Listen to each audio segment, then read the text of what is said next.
Good morning class, जय श्री श्याम। हम पढ़ रहे थे चैप्टर 4, जिसमें हम पढ़ रहे थे परमाणु के बारे में। और परमाणु के बारे में मैंने आप लोगों को रदरफोर्ड के मॉडल बताया था। रदरफोर्ड ने सोने की पन्नी पे जो प्रयोग किया उसके आधार पर अपना मॉडल दिया था। उसके साथ ही जो टॉमसन का जो मॉडल था परमाणु का, उसमें भी जो कमियां थी वो उन्होंने बताई अपने प्रयोग से। उसके बाद नील्स बोर का मॉडल हमने पढ़ा था। आज हम बात करते हैं परमाणु की संरचना की, परमाणु के मॉडल की।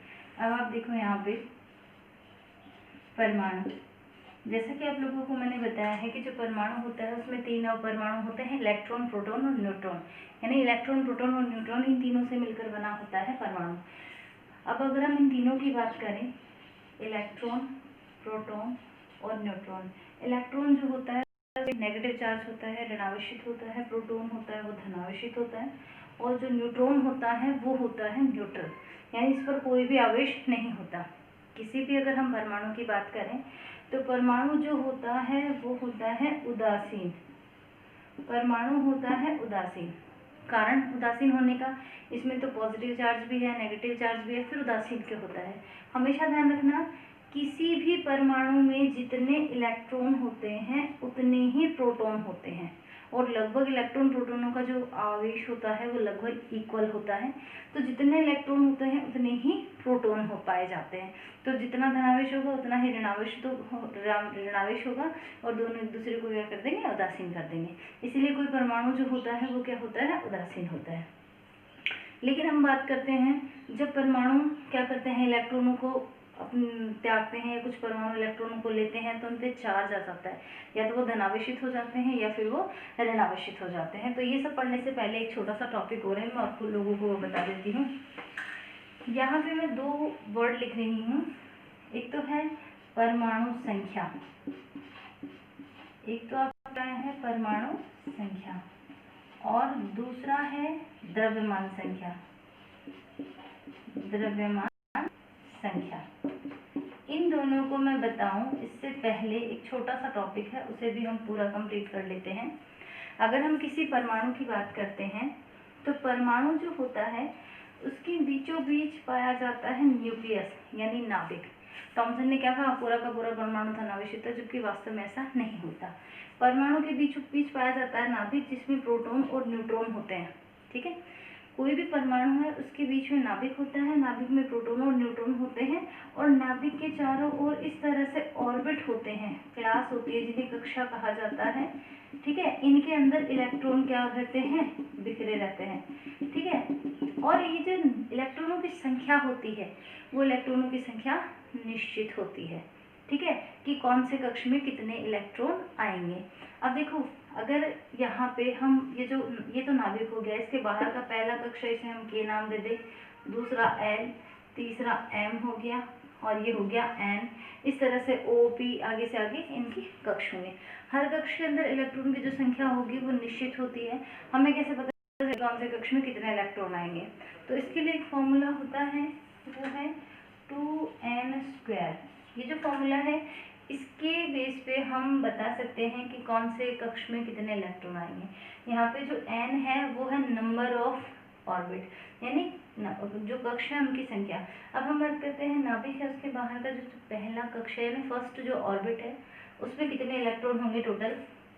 तो n इजिकल टू, यहाँ पे क्या है, n इजिकल टू 1, क्योंकि सबसे पहला कक्ष हम बात कर रहे हैं।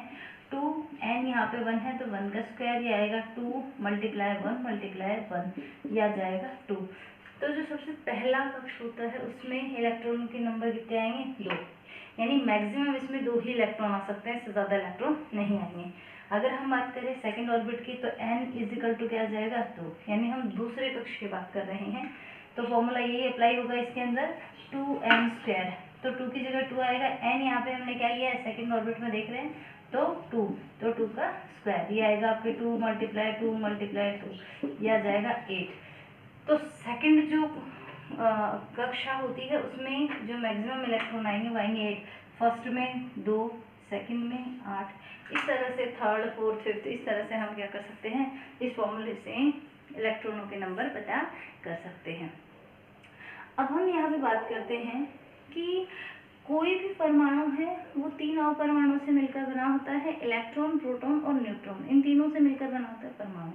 इन तीनों की पोजीशन क्या होती है, प्रोटॉन और जो न्यूट्रॉन यानी धनावेश और ये जो न्यूट्रॉन जो कि न्यूट्रल है, ये तो पाए जाते हैं नाभिक में, और जो इलेक्ट्रॉन होते हैं वो चारों तरफ क्या करते हैं, चक्कर लगाते रहते हैं।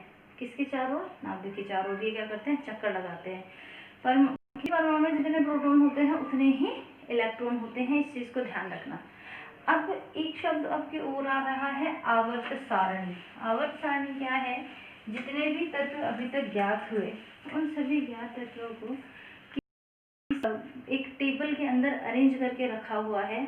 जैसे मान लो बहुत सारे तत्व हैं, उन तत्वों को किस आधार पर हम नंबर देंगे। अगर आप आवर्त सारणी में देखोगे तो उसमें 1 नंबर पे हाइड्रोजन है, 2 नंबर पे हीलियम है, 3 नंबर पे लिथियम है, वो है hydrogen helium lithium beryllium boron carbon nitrogen oxygen. तो ये कंटिन्यू है। अब जो हमारे दिमाग में क्वेश्चन आता है कि हाइड्रोजन है उसको 1 नंबर पे रखा है, क्यों रखा है भाई, और तत्व भी तो आ सकते हैं 1 नंबर पे। तो यहाँ पर देखिए अलग अलग जो परमाणु होते हैं तत्वों के, उनमें प्रोटॉन, इलेक्ट्रॉन और न्यूट्रॉन की जो संख्या होती है सब में अलग अलग होती है।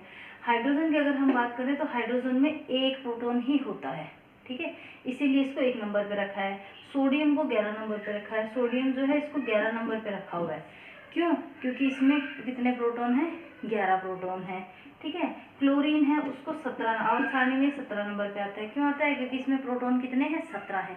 तो आप लोगों को एक काम करना है, जो चैप्टर 4 के अंदर 1 से लेके 20 तक तत्वों के नाम दे रखे हैं, आपको कंटिन्यू उनको याद करना है, क्योंकि आगे की क्लासेस में भी आप लोगों के तत्व काम आएंगे। तो 1 नंबर से लेके 20 तक आप लोगों को कंटिन्यू याद करना है। Hydrogen, helium, lithium, beryllium, boron, carbon, nitrogen, oxygen, fluorine, neon, sodium, ठीक है। इस तरह से कंटिन्यू जो है आपको याद रखना है।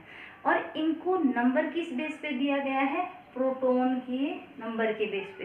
यानी आवर्त सारणी के अंदर जो तत्वों को रखा गया है, किस आधार पर रखा गया है, उनके अंदर जो प्रोटॉन की संख्या है, जिसमें 20 प्रोटॉन है, जिस परमाणु में 20 प्रोटॉन है उसको 20 नंबर पे, जिसमें 17 प्रोटॉन है उसको 17 नंबर पे, जिसमें 8 प्रोटॉन है उसमें 8 नंबर पे। अब क्वेश्चन अगर यहाँ पे कोई ये पूछे कि ऑक्सीजन को आवर्त सारणी में 8 नंबर का स्थान क्यों मिला है, क्योंकि ऑक्सीजन का जो परमाणु होता है उसमें प्रोटॉन होते हैं 8। अब एक चीज मैंने आपको अभी भी बताई कि किसी भी परमाणु में जितने प्रोटॉन होते हैं उतने ही इलेक्ट्रॉन होते हैं। ऑक्सीजन कितने नंबर पे आता है, 8 नंबर पे। 8 नंबर पे है, इसका मतलब प्रोटॉन कितने हो गए, इसमें 8 हो गए। प्रोटॉन जितने होते हैं उतने के उतने ही क्या होंगे, इलेक्ट्रॉन। यानी जो ऑक्सीजन है उसमें 8 प्रोटॉन होते हैं और 8 ही क्या मिलते हैं, न्यूट्रॉन होते हैं। आगे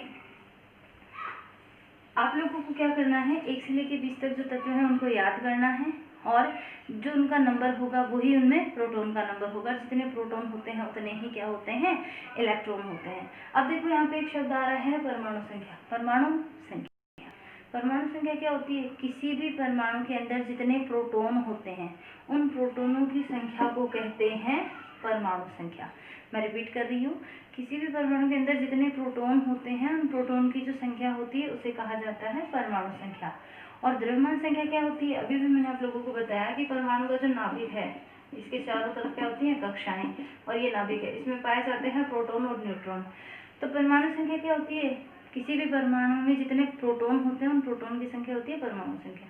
और द्रव्यमान संख्या क्या होती है कि किसी भी परमाणु के अंदर प्रोटॉन और न्यूट्रॉन दोनों का अगर हम टोटल कर दें, प्रोटॉन और न्यूट्रॉन का जो टोटल होता है वो होता है उसकी द्रव्यमान संख्या। तो आप लोगों का जो होमवर्क है वो चैप्टर 6 के अंदर मैंने आप लोगों को जो क्वेश्चन बताए थे डेली के 3-3 आप लोगों को होमवर्क में वो 3 क्वेश्चन करने हैं।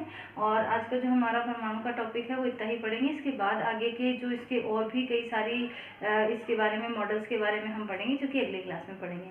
इस टॉपिक से रिलेटेड अगर किसी को भी कोई भी डाउट है तो आप पूछ सकते हैं।